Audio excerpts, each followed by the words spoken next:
Good morning. গতদিন আমরা error অ্যানালাইসিসের part 1টা আলোচনা করেছিলাম। তো পার্ট 1 এ আমরা আলোচনা করেছিলাম যে অ্যাকুরেসি এবং প্রিসিশন নিয়ে। আজকে আমরা তার থেকে একটু এগোবো। আজকে কিন্তু খাতা কলমটা অবশ্যই লাগবে। খাতা কলমটা নিয়ে বসতে হবে। তো অ্যাকুরেসি এবং প্রিসিশনটা বিষয়টা কেন আসছে না, আমার কোনো যন্ত্রপাতি যেগুলো রয়েছে আমাদের, আমরা সেখান থেকে পারফেক্ট ভ্যালু পাচ্ছি না, সেটা আমরা আগে আলোচনা করেছিলাম। কিন্তু কেন? কেন এমন হয়? কারণ মূল অনেকগুলো কারণ আছে। তার মধ্যে মূলত আমরা ধরতে পারি ১ নম্বর, যে আমাদের যে ইন্সট্রুমেন্ট আছে, ইন্সট্রুমেন্টে প্রবলেম আছে। ইন্সট্রুমেন্ট পারফেক্ট নয়। কোনো ইন্সট্রুমেন্টই পারফেক্ট হয় না। সে তুমি আম যত ভালো ইন্সট্রুমেন্ট নিয়ে এসো না কেন, তৈরি করো, তো পারফেক্ট নয়। দ্বিতীয় বিষয় হচ্ছে হিউম্যান এরর। হিউম্যান এররের মধ্যে অনেক কিছুই ঢুকে যায়। তো হিউম্যান এররটা অ্যাকচুয়ালি কী জিনিস? ধরো এটা কনসিডার করো যে তুমি একটা এক্সপেরিমেন্ট করছো, একটা জানলার ধারে বসে খুব মনোযোগ সহকারে একটা এক্সপেরিমেন্ট করছো, যন্ত্রপাতি বসিয়েছো, মন দিয়ে এক্সপেরিমেন্ট করছো। এমন সময় শুনতে পেলে যে জানলার বাইরে কয়েকটি মেয়ে হাসতে হাসতে যাচ্ছে। যথারীতি তোমার চোখ চলে গেল, দেখি তো কে যাচ্ছে, কারা যাচ্ছে। ও আচ্ছা, অমুক যাচ্ছে, দেখতে ভারী সুন্দর মেয়েটি। ব্যাস, এই যে ভাবনাটা তোমার চলে এলো, তোমার কি হলো না, এই যে ইনস্ট্রুমেন্টের যে পার্টগুলো রিডিংগুলো আসছিল, সেখানে তুমি কিছু একটা মিস করে গেলে। এই যে মিস করে যাওয়া, এই যে মিস করে যাওয়াটা, এটা তোমার হিউম্যান এরর। আবার ধরো, হিউম্যান এররে এটা একটা দিক। আবার অনেক সময় আমরা ক্যাজুয়াল বা খুব ক্যাজুয়াল হয়ে যাই, ক্যাজুয়াল বা ওভার কনফিডেন্স যাকে বলে, ওভার কনফিডেন্স। ওভার কনফিডেন্সও এই হিউম্যান এররের একটা অন্যতম কারণ। সেটা কীরকম ব্যাপার, সেটাও একটুখানি একটা মজার গল্প বলি। যে আমি যখন ক্লাস 11-এ পড়ি, কেমিস্ট্রি প্র্যাকটিক্যাল যে খুব একটা ভালো পারতাম তা না, একেবারেই ভালো না পারতাম বলাই ভালো। তো পরীক্ষার সময় আমাদের চুজ করতে হলো বিভিন্ন সল্ট, যার কপালে যা জোটে। তো আমি খুলে দেখলাম, আমি ভাবছি কিছুই পারবো না, ওই বন্ধুবান্ধব যদি কিছু সাহায্য করে তো ভালো। তো খুলে দেখলাম এরকম কিছু ক্রিস্টাল রয়েছে, ব্লু কালারের ক্রিস্টাল, যার নাম হচ্ছে কপার সালফেট। আমি দেখে সাইকেল স্যার, এ তো কপার সালফেট, এ কি এক্সপ্লেন করতে হবে? কপার সালফেট এক্সপ্লেন সবচেয়ে সহজ, মানে সহজতম। সল্টগুলো, যে কোনো সল্টে বিভিন্ন রকম সল্ট আছে, সে তার মধ্যে কপার সালফেটকে আইডেন্টিফাই করাটা খুব সহজ। তো স্যার বললেন, পেয়েছো, করতে তো হবেই। তো আমি তো সেটা করতে গেলাম, এবং এত ক্যাজুয়াল এবং ওভার কনফিডেন্স যে সবার শেষে আমাকে স্যার তাড়া দিচ্ছেন, কিরে শেষ কর, লেখাটা শেষ কর। এটা হচ্ছে হিউম্যান এরর একটা অংশ, জাস্ট একটা উদাহরণ মাত্র এটা।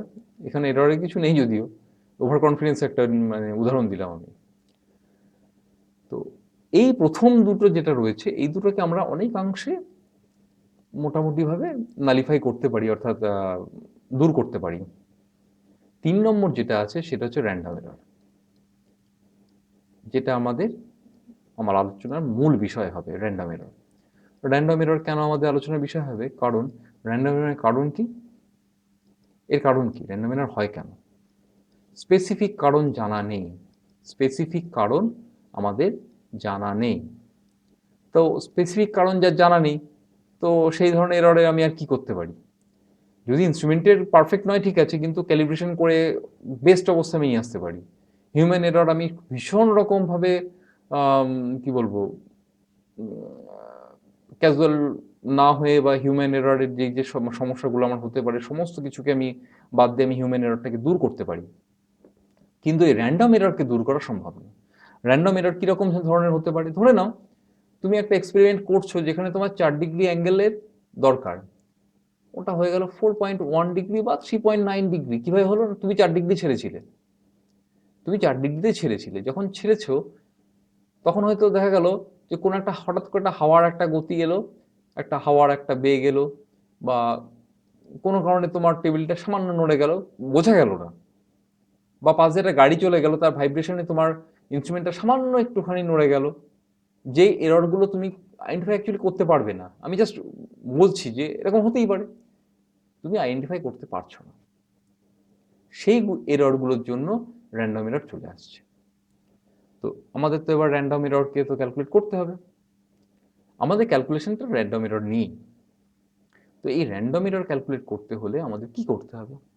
দেখো, র্যান্ডম এররের মূল বক্তব্য হচ্ছে যে প্রথম স্টেপ যেটা মানে ফার্স্টে আমি স্টেপ বাই স্টেপ এগোবো যে র্যান্ডম এররে কীভাবে আমরা ক্যালকুলেট করব।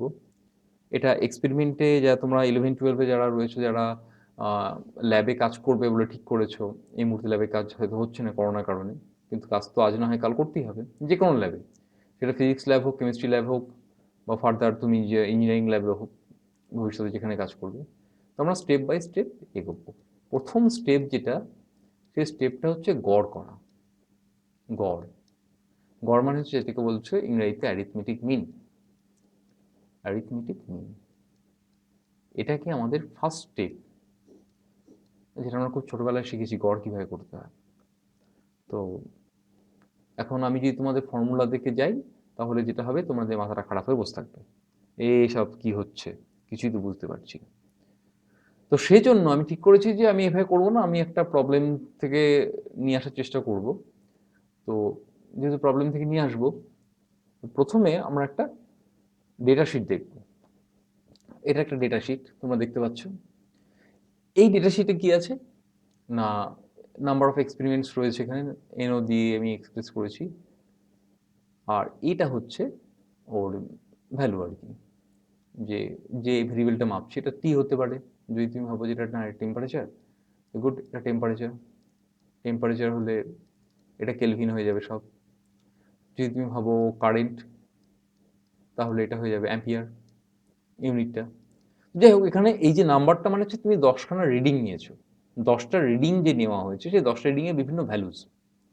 তাহলে এর যদি তুমি গড় করো, এর গড় করা মানে কি? গড় গড় করা। তো গড় করতে হলে কী করতে হবে? এগুলোকে ধরে সবাইকে ধরে যোগ করে দিতে হবে। 2.73 plus 2.69 plus dot dot dot করে লাস্ট হবে 2.22।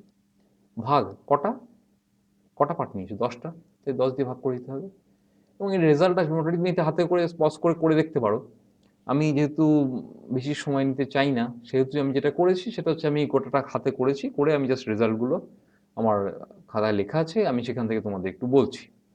এটা মোটামুটি হবে, এটা আসছে হচ্ছে 2.516। গুড। এখন অবধি এটা থাক এখানে, হ্যাঁ? তাহলে এখান থেকে গড় করার আমরা যে ফর্মুলাটা পেলাম, সেটা ফর্মুলাটা আমরা একটু লিখি। তার মানে মিন মানে হচ্ছে মিন। মিন মানে খারাপ নয়, মিন মানে মাছ নয়। বাংলায় মিন মানে মাছ, ইংরেজিতে মিন মানে অনেক সময় খারাপ, ব্যাড। যাই হোক, মিন মানে এখানে গড় করা। গড় মানে হচ্ছে যে কটা ভ্যালু আছে প্রত্যেকটাকে ধরে যোগ করো, xi মানে x1 plus x2 plus x3 plus dot dot dot করে xn, যদি n সংখ্যক নাম্বার অফ রিডিংস থাকে এবং তুমি সেটাকে xn হিসেবে যদি লিখতে পারো, ভাগ কটা তুমি ভ্যালু নিয়েছো। এখানে n সংখ্যক x এর ভ্যালু আছে, সুতরাং ভাগ n। গুড। এটা হচ্ছে আমাদের গড় ভ্যালু, যেটাকে আমরা এ বলে লিখছি। সরি, এ নয়, এটা এবার এ হচ্ছে এইগুলো। এখানে টেম্পারেচারে বার দেওয়া হয়, বার মানে হচ্ছে তোমার গড় নেওয়া হচ্ছে।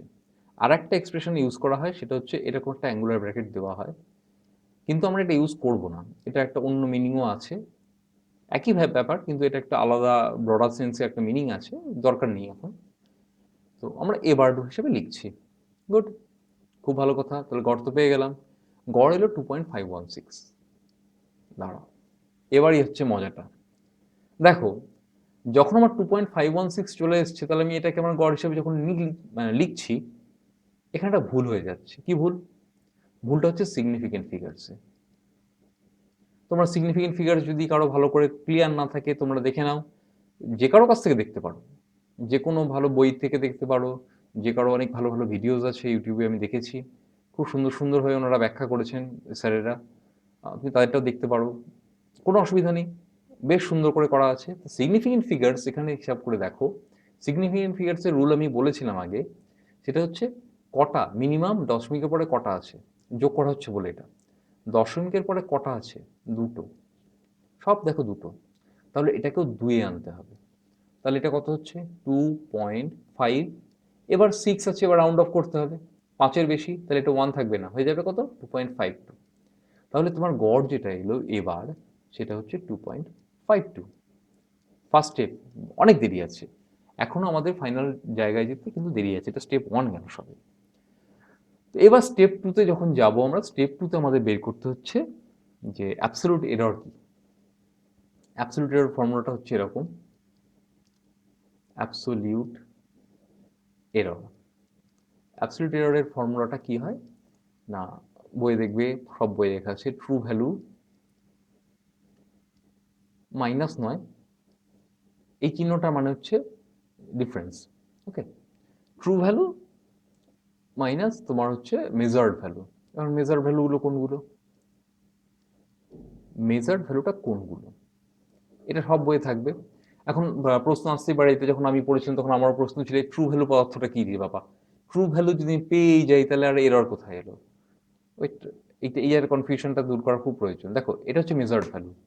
এই যে ভ্যালুগুলো আমরা এখানে পেয়েছি, এই যে শিটটা আমি তৈরি করেছি, ডেটা শিটটা, এগুলো হচ্ছে সব মেজার্ড ভ্যালু। এগুলো তুমি এক্সপেরিমেন্ট করে পেয়েছো, এগুলো হচ্ছে মেজার্ড ভ্যালু। মেজার্ড ভ্যালুটা বুঝে গেলে কি হলো, তুমি এক্সপেরিমেন্ট করে যে ভ্যালুগুলো পাচ্ছ এক্সপেরিমেন্ট থেকে, সেগুলো হচ্ছে মেজার্ড ভ্যালু। এবার তাহলে ট্রু ভ্যালু কোনটা, ট্রু ভ্যালুটা আর কিছুই না, এই যে আমরা যে গড়টা করেছি না, এই যে গড়, এই গড়টাই হচ্ছে ট্রু ভ্যালু।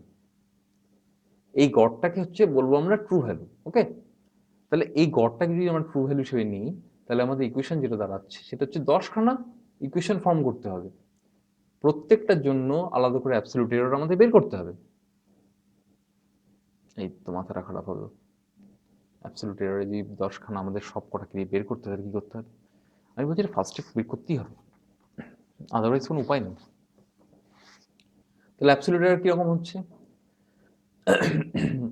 সেটা হচ্ছে অ্যাবসলিউট এররকে আমরা লিখছি ডেল্টা এ দিয়ে। ডেল্টাটাকে সাধারণত বোঝায় পার্থক্য হিসাবে, পরবর্তীকালে তোমরা দেখবে এই ডেল্টা মানে হচ্ছে পার্থক্য বোঝে। ডেল্টা, এই ত্রিভুজ, এটা একটা গ্রিক অ্যালফাবেট ডেল্টা। ডেল্টা মানে বোঝায় হচ্ছে ডিফারেন্স, ডিফারেন্স, পার্থক্য। তা আমাদের এই পার্থক্যটা বের করতে হবে, এটাই হচ্ছে আমাদের অ্যাবসলিউট এরর। তো ভাবছি এই তো হয়ে এলো বোধহয়, দাঁড়াও দেরি আছে, এত সহজে বিষয়টা যদি হয়ে যায় তাহলে আর এররের কিছুই রইল না। যাই হোক, তাহলে ডেল্টা এ যখন বের করছিলাম, ডেল্টা এ মানে হচ্ছে true value minus measured value. True value হচ্ছে আমাদের এবার মাইনাস, এবার আমাদের মেজার্ড ভ্যালু কি আছে, A1 মানে হচ্ছে 1 নম্বর ভ্যালু, তারপরে এবার মাইনাস A2 2 নম্বর ভ্যালু, এবার মাইনাস A3, এবার মাইনাস A4 এবং ডট ডট ডট। এই ভ্যালুগুলো কিছু কিছু ক্ষেত্রে নেগেটিভ আসতেই পারে, কিন্তু বি কেয়ারফুল, নেগেটিভ আসতেই পারে, এবং তোমাদের সিগনিফিকেন্ট ফিগার্স নিয়েও কাজ করতে হবে। অর্থাৎ এই যখন বিয়োগ করছো, এমন হতে পারে যে বিয়োগফল এলো এরকম 0.2, কিন্তু তুমি দেখো দুটো যে বিয়োগ হচ্ছে সে দুটো সিগনিফিকেন্ট ফিগার্সের লাস্ট পয়েন্টের পরে দুটো যে ডিজিট আছে তারা কিন্তু দুই ঘর আছে, তার মানে পয়েন্টের পরে সিগনিফিকেন্ট ফিগার দুটো আছে, তাহলে তোমাকে লিখতে হবে 20, তোমাকে সিগনিফিকেন্ট ফিগার হিসেবে লিখতে হবে, কারণ 0.2 লিখলে হবে না, তোমাকে রুলস ফলো করতে হবে না সিগনিফিকেন্ট ফিগার্সে। তো যাই হোক, তোমাকে এই একটা চোতা বানাতে হবে, আবার পজ করে বিয়োগগুলো করে ফেলো। আমি ততক্ষণ একটা কাজ করি, সেটা হচ্ছে আমি আগেও বলেছি এটা আমি করে ফেলেছি যেহেতু, সুতরাং আমি এর শিটটাকে তোমাদের সামনে নিয়ে আসি, তোমরা পজ করে ফেলো, ঠিক আছে। এগুলো এভাবে পেয়ে গেছি, ডেল্টার ভ্যালুগুলো আমরা এখান থেকে পেয়ে গেছি। তো ডেল্টার ভ্যালু যখন পেয়ে গেছি আমরা, তাহলে আমরা পেয়ে গেলাম হচ্ছে অ্যাবসলিউট এরর। এটা স্টেপ 2 গেল, অ্যাবসলিউট এরর আমরা স্টেপ 2টা পেয়ে গেলাম। জল খাই।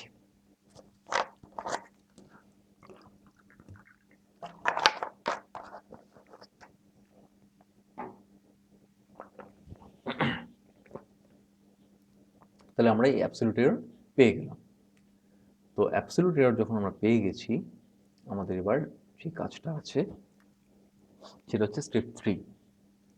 স্টেপ 3-তে আমাদের যেটা করতে হবে, অ্যাবসলিউট এররের মিন নিতে হবে, মিন অ্যাবসলিউট এরর বের করতে হবে। কি বের করতে হবে, মিন অ্যাবসলিউট এরর। এরর।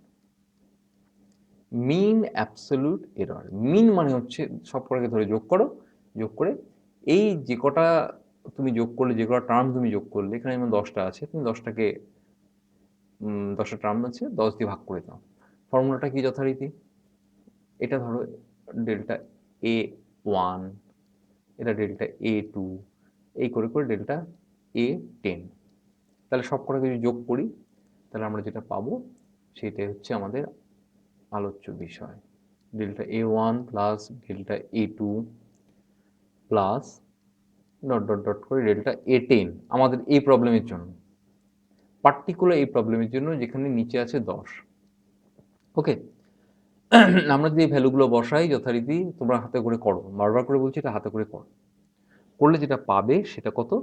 মোটামুটি 2.44/10, যেটা ভ্যালু হচ্ছে 0.24, তাই না? না, এটা আসবে, হ্যাঁ, 2.44, মানে হচ্ছে 0.244। যথারীতি আবার এখানে সিগনিফিকেন্ট ফিগার্সের গল্প চলে আসছে। সিগনিফিকেন্ট ফিগার্স এখানে দেখো, এখানে 3টে হয়ে যাচ্ছে সিগনিফিকেন্ট ফিগার্স। আমার দরকার কটা? আমার এখানে আছে কটা? 2টো তো। এই যাদের করে যোগ বিয়োগ করছি আমরা, তারা কত ঘর, তাদের সিগনিফিকেন্ট ফিগার প্রত্যেকে 2 করে আছে। দেখো এই যে 20, ঠিক আছে? আমি এটা 20টা করেছিলাম, যে 20 করার কারণে ওটা ডিফারেন্স 0.2 এসেছিল। ও আচ্ছা, আরেকটা ইম্পর্টেন্ট বিষয়, তোমরা দেখো এখানে কোনো নেগেটিভ নেই। তার কারণ হচ্ছে মিন অ্যাবসলিউট এরর আমরা নেগেটিভ নিচ্ছি না, আমরা পজিটিভই নেব। যেটা করতে হয় সেটা হচ্ছে মড নিতে হবে অ্যাকচুয়ালি এখানে। আমি সেজন্য ওখানে ওখানে অ্যাভয়েড করে গেছি নেগেটিভটা। আসলে যেটা আসে সেই পজিটিভ এবং নেগেটিভ দুটো ভ্যালুই আসে। পজিটিভ এবং নেগেটিভ দুটো ভ্যালু আসে বলতে, এই যে মিন ভ্যালুটা আমরা পেয়েছিলাম 2.52, কোনোটা 2.52 চেয়ে কম, কোনোটা বেশি। তার মানে দেখো আমরা একটুখানি গ্রাফ আঁকার চেষ্টা করি। ধরো কিছু কিছু পয়েন্ট এসছে কীরকম,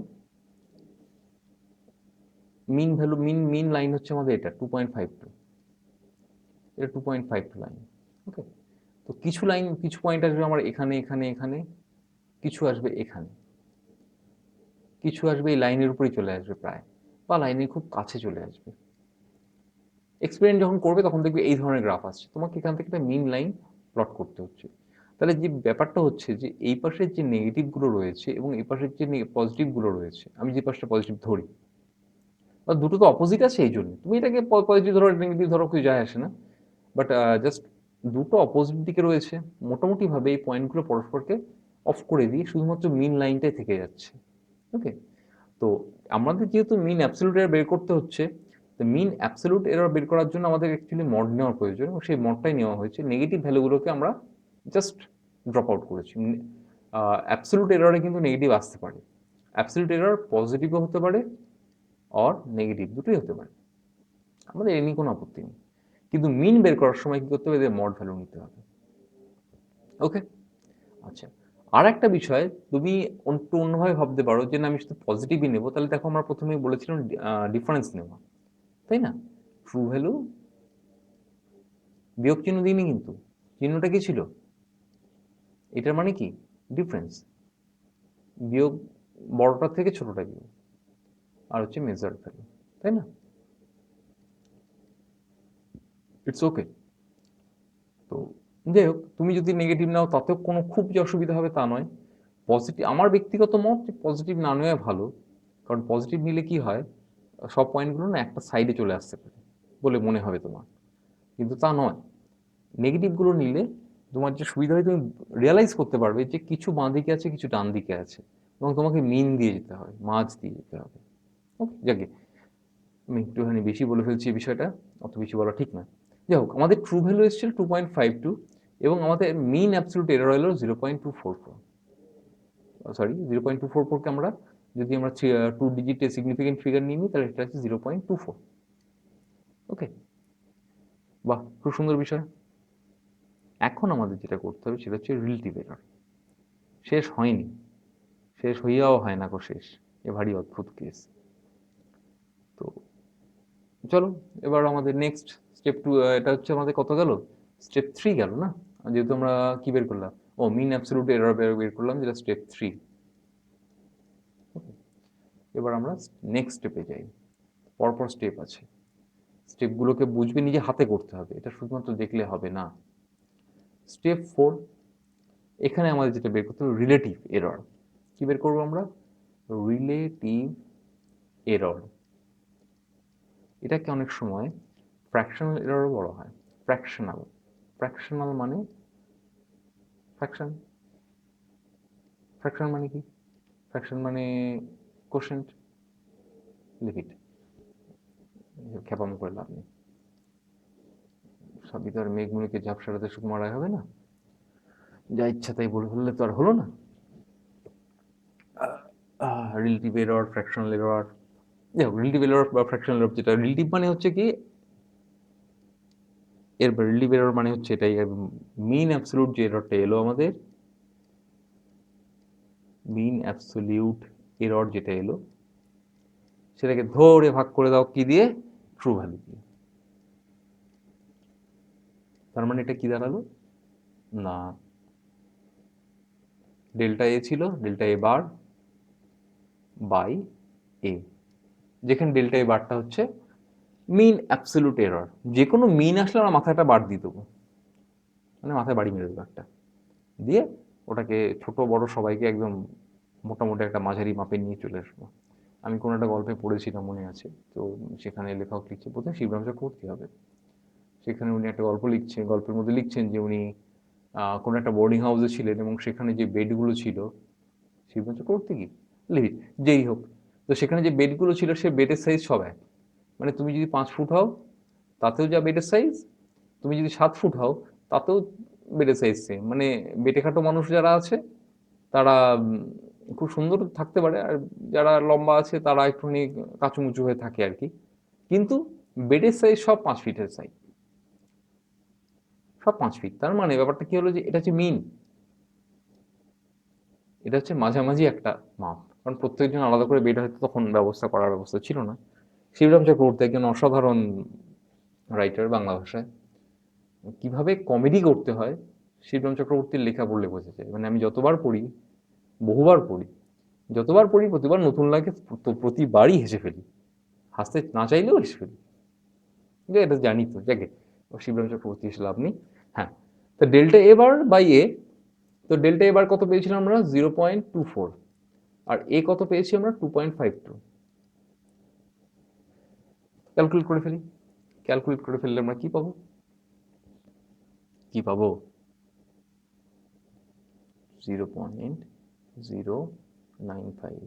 ওকে, তাহলে স্যার এবার একটা কাজ করি, এটাও 2 ডিজিট করে নিই, তাহলে এটা হয়ে যাচ্ছে 0.09। দাঁড়াও, ডিভিশনের রুল কি ছিল? সে অনুযায়ী আমাদের যেতে হবে, তাই না? ডিভিশনের রুল কি সেটাই ছিল যে সবচেয়ে লোয়েস্ট তোমাকে সিগনিফিকেন্ট নিতে হবে দুটো, হ্যাঁ সেটা দিয়ে নিচ্ছে 1 2। আরে বাবা, শূন্য সামনে থাকলে তো সেটা সিগনিফিকেন্ট হয় না, রুলস। আবার দেখো সিগনিফিকেন্ট ফিগারসের রুলগুলো, যে সামনে শূন্য থাকলে সিগনিফিকেন্ট ফিগার কাউন্ট হয় না, তার মানে আলটিমেটলি 0.095 এর সিগনিফিকেন্ট ফিগার কত? 2 রে বাবা, তার মানে আমার কিছু করতে হবে না, সহজ কথা হচ্ছে এটাই। তাহলে রিলেটিভ এরর কত বেরোলো? 0.095। Wow, that's good. Okay, step 5 এখনই অত তাড়াতাড়ি শেষ হচ্ছে না, আনফর্চুনেটলি শেষ হচ্ছে না। স্টেপ 5-এ আমরা যেটা করছি, স্টেপ 5, স্টেপ 5-এ আমরা যেটা করবো সেটা হচ্ছে পার্সেন্টেজ, পার্সেন্টেজ অফ এরর। কত পার্সেন্ট এরর? পার্সেন্টেজ এরর আমরা যে ক্যালকুলেশন করেছি সেই পার্সেন্টেজে এরর কতটা হচ্ছে সেটা কি করতে হবে? সেটাও খুব কঠিন কাজ নয়, এটা হচ্ছে ডেল্টা এ বার বাই এ যেটা এলো, অর্থাৎ ফ্র্যাকশনাল পার্ট যেটা সেটাকে ইন্টু 100, তাহলে কত হচ্ছে? 0.095 ইন্টু 100 করলে কত হবে? 9.5, তাই না? 9.5% হবে তো? দেখো তো, তাই তো হচ্ছে, 0.95 হচ্ছে, ভালো করে দেখো, 95 বাই 1 1 2 3 ইন্টু 100, 0 0 0 0 9.5 হচ্ছে। দেখ ফালতু ফালতু নিজেও কনফিউশন হয়, লোককে কনফিউশনে ফেলে দিই। তার 9.5% হয়ে গেল, তার মানে তোমার মেজারমেন্ট এরর 9.5%। পরিষ্কার? ওকে, তাহলে এইবার তোমাকে লিখতে হবে হাউ টু রাইট। লিখতে তো হবে না, তোমাকে যখন এক্সপেরিমেন্টাল রেজাল্ট, ফাইনাল রেজাল্ট কি লিখবে তুমি? ফাইনাল রেজাল্টের ফরমেশনটা হচ্ছে এরকম যে তোমার যে ট্রু ভ্যালু লিখতে হবে তার সঙ্গে প্লাস মাইনাস তোমার কোন ভ্যালু নেবে, পার্সেন্টেজ না, ডেল্টা এ বার। বুঝে গেল? তাহলে তোমার ডেল্টা এ বারটা কি আছে? তোমার ডেল্টা এ বারটা কত এসছে দেখিনি কি? ডেল্টা এ বারটা আমাদের কত যেন এসেছিল? 0.24। নাইস, তাহলে লিখে ফেলি। এবার হচ্ছে আমাদের কত,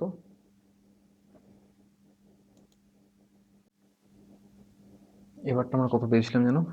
এবারটা পেয়েছি হচ্ছে 2.52 প্লাস মাইনাস ডেল্টা। এবার পেলাম হচ্ছে আমরা কত যেন পেয়েছিলাম, কত ছিল? 0.24 না? এবার তো বললাম, তো ভুলে গেলি তো। আচ্ছা হ্যাঁ, 0.24। Nice and good. তাহলে তোমার অ্যান্সার এটা হলো, তাই তো? রাইট না, এখনো হয়নি, শেষ হয়নি, দাঁড়াও। এত হুড়োধরা করলে হবে না, এত হুড়োধরা করলে কি করে হবে? এই যে লাস্ট ডিজিট, কেন সিগনিফিকেন্ট ফিগার্স এত জরুরি তুমি বারবার করে দেখো। এই যে লাস্ট ডিজিটটা কি ডাউটফুল? তো এটা ডাউটফুল হয়তো নাকি? এই ডিজিটটাও ডাউটফুল। তা ডাউটফুল ডিজিট আমার নিয়ে কি হবে? অকারণ ডাউটফুল ডিজিট আমি কাঁধে করে কেন বেরাবো?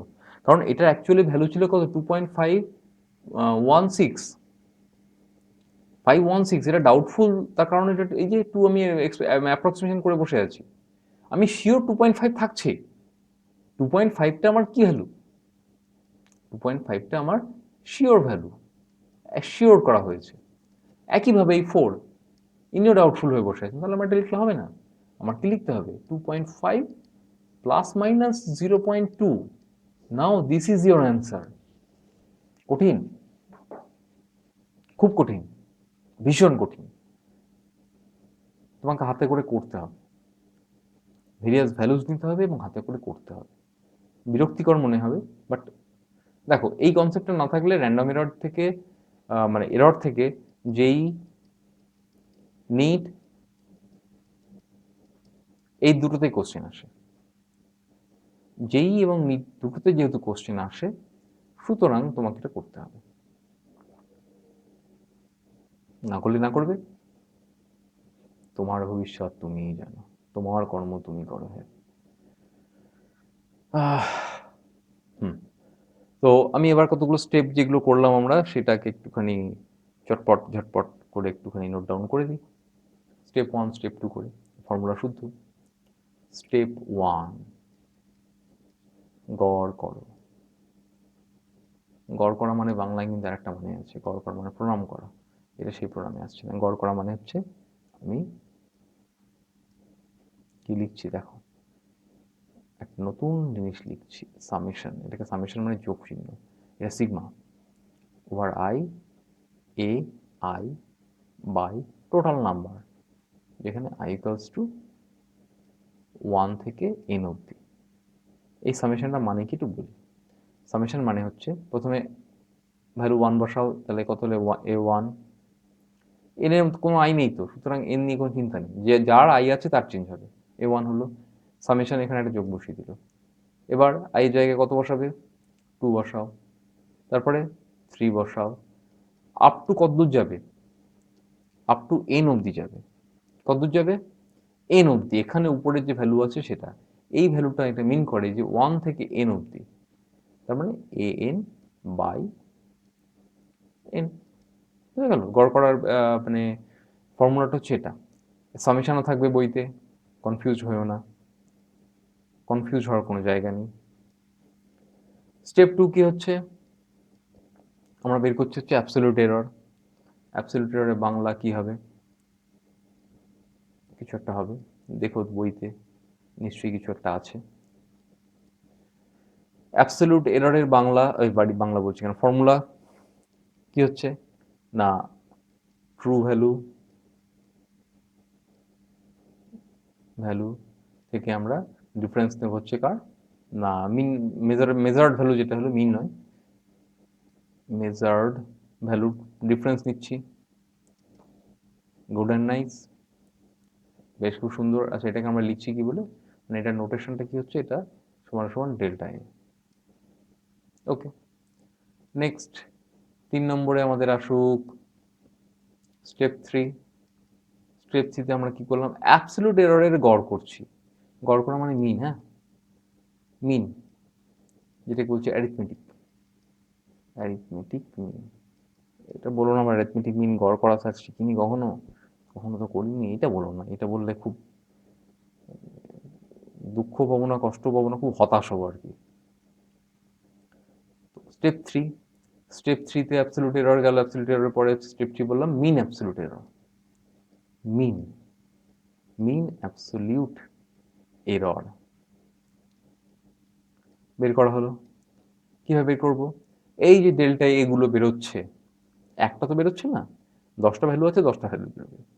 তাহলে কত, summation of delta A I, I থেকে এন অবধি ভাগ টোটাল নাম্বার এন। ক্লিয়ার, দেখে নাও সামেশনের কাজ এখানে আছে। তোমরা চেষ্টা করো সামেশন ইউজ করার, কারণ এরপর বহু জায়গায় বইতেও দেখবে সামেশনে সামেশনে ভরা, একদম ভরে যাবে একদম পুরো। তো এত সামেশন না বুঝলে খুব বিপদ হয়ে যাবে না। আচ্ছা আমরা স্টেপ 4-এ যাই এবার। আমাদের স্টেপ 4, স্টেপ 4, হ্যাঁ আচ্ছা আমি নর্মাল হরফে মানে নাম্বারিংই লিখছি, আমি হঠাৎ করে ভাবলাম রোমান নাম্বার লিখছি কিনা কে জানে আবার। যাই হোক, স্টেপ 4-এ আমরা কি লিখছি, স্টেপ 4-এ আমরা বের করছি হচ্ছে relative error. Relative error, relative error মানে কি, রিলেটিভ এরর মানে হচ্ছে, আচ্ছা এটা বার দেওয়া হয়নি দেখেছো, ডেল্টা এ বার বাই কত, ট্রু ভ্যালু, ট্রু ভ্যালু কত এসেছিল এবার, তাই তো, ডেল্টা এ বার বাই এ বার শুধু, এটা ট্রু ভ্যালু তো হলো। এবার স্টেপ 5,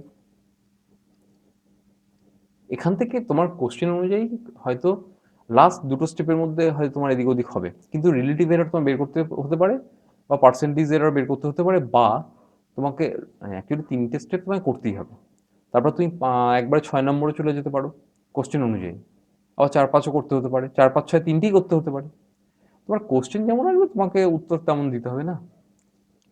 এবার তোমাকে কোশ্চেন করলো তোমার বাড়ি কোথায়, তুমি বললে আমি দার্জিলিং যাবো, এর কোনো মানে হয় না। হ্যাঁ তুমি দার্জিলিং যেতে পারো যে আমার বাড়ি অমুক জায়গায়, আমি অমুক স্কুলে পড়ি, আমার নাম অমুক, আমি এই করতে ভালোবাসি, আমি দার্জিলিং যেতে চাই, হ্যাঁ এবার ঠিক আছে। অনেক দূর যাওয়ার পর তুমি বললে, তোমাকে যদি সরাসরি জিজ্ঞেস করা হয় যে তোমার বাড়ি কোথায়, তুমি বললে আমি দার্জিলিং যাব, নো কানেকশন, তোমাকে পাগল বলা হবে, মানে আমাকেই পাগল বলা হবে আর কি এখন, তোমরা বলতেই পারো মাথা খারাপ হয়ে গেছে। ও হ্যাঁ, রিলেটিভ এরর গেল, তারপর percentage, percentage error, percentage error কি বের করছি আমরা না, ডেল্টা এবার বাই এবার ইন্টু 100। ওকে, ওকে, এরকম তো কোশ্চেন আসে না, আসে না, আসে না, শিখতে হবে তো।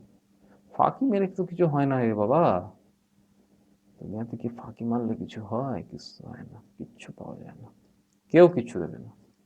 একটা গান আছে দুনিয়া মে কাম করো, কেন একটা গান আছে না, এই হাতি মেরে সাথী, একটা গান আছে এরকম, ও দুনিয়া মে জিনা হয় তো কাম কর প্যারে,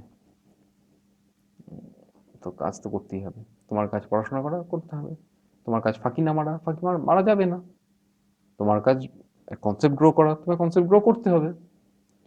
তাহলে স্টেপ 6-এ আমরা যেটা করবো সেটা হচ্ছে ফাইন্ড দ্য মানে ফাইনাল অ্যান্সার আর কি, final answer, find the final answer তোমাকে বলতেই পারে। দ্য ফাইনাল অ্যান্সার কি হচ্ছে, এবার প্লাস মাইনাস কত, ডেল্টা এবার, তোমার থার্ড স্টেপ থেকে যেটা পেলে সেটা, স্টেপগুলো এটা। তো শুধু তো এখান থেকে না, তোমাকে শুধু বের করতে হতে পারে তা না, তোমাকে একটু আন্ডারস্ট্যান্ডিংও যেতে হবে। যেমন ধরো তোমাকে কোনো জায়গায় বলা হলো, কোনো একটা রিডিং দেওয়া হলো যে আমি কি বলবো, এক্সপেরিমেন্টাল রেজাল্ট যেটা পেয়েছি সেটা এরকম 3.2 প্লাস মাইনাস 0.2, তার মানে তুমি এখান থেকে কি বুঝছো? 0.2 বললে অসুবিধা নেই, কারণ 0 সিগনিফিকেন্ট নয়।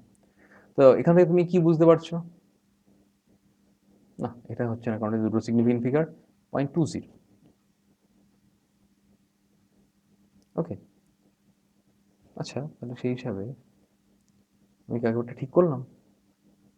পয়েন্টের পর এক ঘর, ও ইটস ওকে, কারণ পয়েন্টের পর যেহেতু যোগ হচ্ছে, we can do it. Okay, leave it, ঠিক আছে। তো 3.2 প্লাস মাইনাস 0.20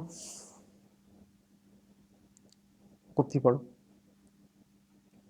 বা 0.2 থাকলো, বা 0.2 রইল ধরো। তো এর মানেটা কি দাঁড়ালো? মানে হচ্ছে এবারের যে ভ্যালুটা এসছে, মানে ট্রু ভ্যালু যেটা, সেটা হচ্ছে 3.2, এবং ডেল্টা এবার যেটা এসছে তোমার, সেটা হচ্ছে 0.2। 0.2, ওকে। কারণ যোগের সময় এটা দরকার নেই, এটা আমি জাস্ট ফালতু লিখলাম। তো বোঝা গেল, হ্যাঁ। তো কারণ যোগের সময়, যোগ বা বিয়োগের সময় পয়েন্টের পরে ডিজিটটা দেখলেই হয়,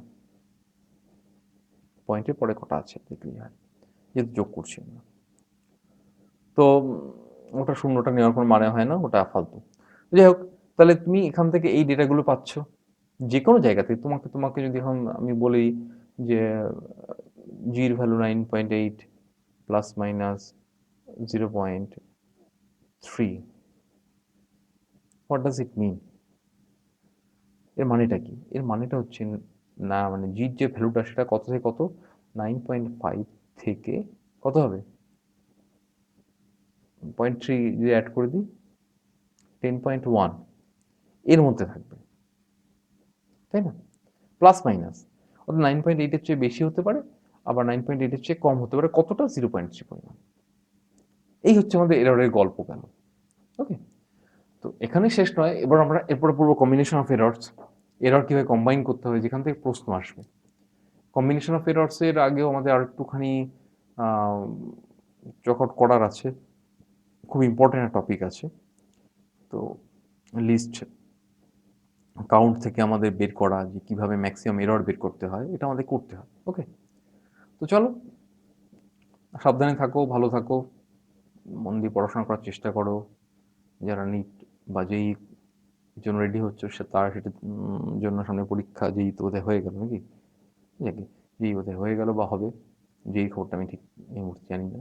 নিট হয়নি শুনেছি, অ্যাকচুয়ালি আমি অত খেয়ালও রাখি না, ওটা তোমাদের বিষয়, তোমরা রেখো খেয়াল। তো যাই হোক, তোমরা পড়াশোনা মন দিয়ে করো, করে দেখো, হতে হবে কিছু, না হলে আর কি। ওকে, বাই। নেক্সট ভিডিওতে আবার দেখা হবে, ততদিন অবধি একটু ভালো করে পড়াশোনা করার চেষ্টা করো। ওকে, বাই।